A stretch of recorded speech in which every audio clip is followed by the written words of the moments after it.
ओम श्री परमात्मने नमः। जय श्री कृष्ण मित्रों।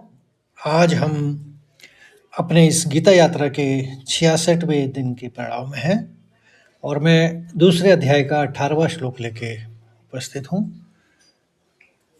इसका इस श्लोक में भगवान श्री कृष्ण शरीर और आत्मा के अंतर को एक निष्कर्ष या कंक्लूजन के रूप में सामने रखते हैं और अर्जुन को उसके कर्तव्य की याद दिलाते हैं।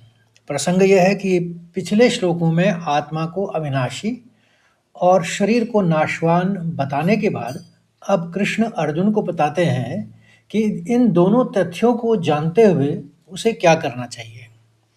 तो श्लोक में चलते हैं सीधे। अन्तवन्त इमे देहा नित्यस्य उक्ताः शरीरिणः अनाशिनो प्रमेयस्य तस्माद्युध्यस्व भारत। एक बार और सुनिए।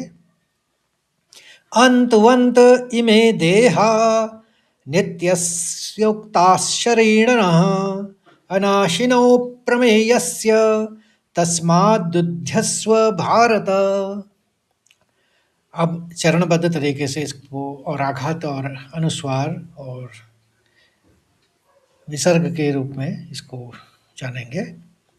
देखिए, पहले चरण में 3 शब्द हैं, अंतवंत, इमे और देहा।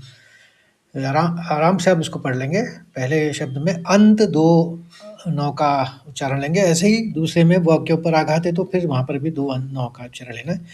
अंतवंत इमे देहा।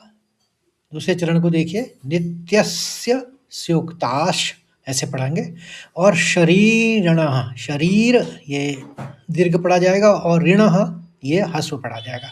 ये छोटी और बड़ी की मात्रा है। नित्यस्योक्ताः शरीरिणः।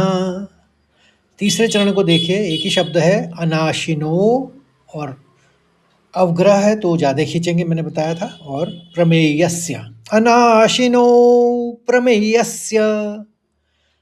चौथे चरण में 2 शब्द, तस्माद, मौका आघात देते हुए तस्माद कहेंगे, और दुध्यस्व, दुध्यस्व, दुध्यस्व, वहाँ पर 100 के 2 स्वर निकलेंगे। और भारत, तस्माद्युध्यस्व भारत। अब पूरे श्लोक को 2 बार में पढ़ूंगा, आप ध्यान दीजिएगा। अंतवंत इमे देहा नित्यस्य उक्ताः शरीरिणः अनाशिनो प्रमेयस्य तस्माद्युध्यस्व भारत। अब इसके शब्दार्थ और भावार्थ को भी समझते हैं।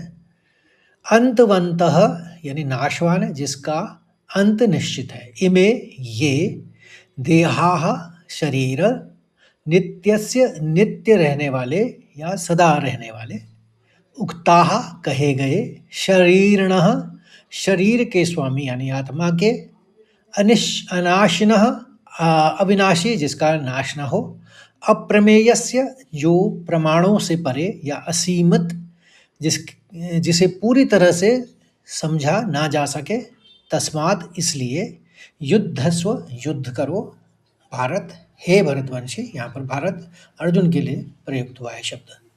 हिंदी में सरल अर्थ है कि कृष्ण भगवान कह रहे हैं, इस अविनाशी, अप्रेमेय या सीमित और नित्य रहने वाले जीवात्मा के ये सब शरीर नाशवान कहे गए हैं, इसलिए हे भारत या हे अर्जुन तुम युद्ध करो।